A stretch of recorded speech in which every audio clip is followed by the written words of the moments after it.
Na mimi nataka niwaambieni ukweli kwa kumalizia.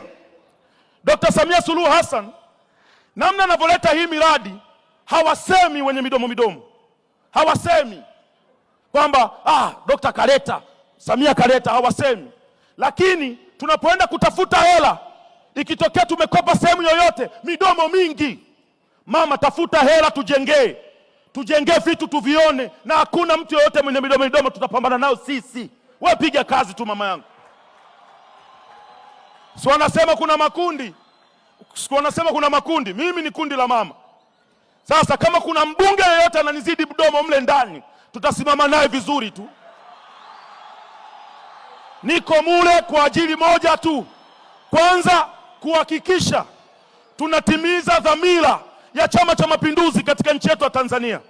Lakini cha pili ni kuhakikisha yale yote ambayo yamepangwa kufanywa katika mkoa wa Kigoma yanafanyika kwa 100%.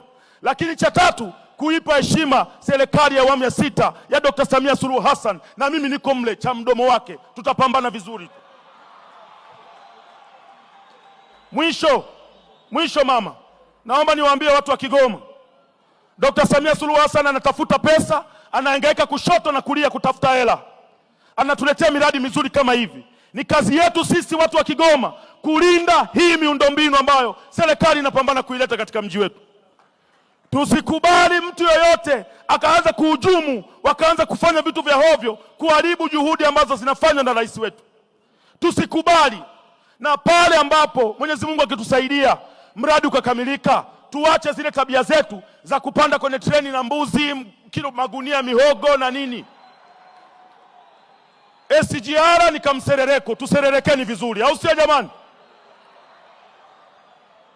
Kwa kusema hayo machache, mama yangu Dr. Samia Suluhu Hassan, mimi nina furaha.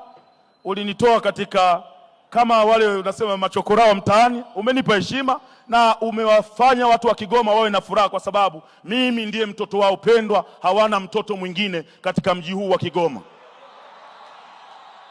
Asante sana mama yangu, na Mungu akujalie tuendelee na shughuli salama. Asante.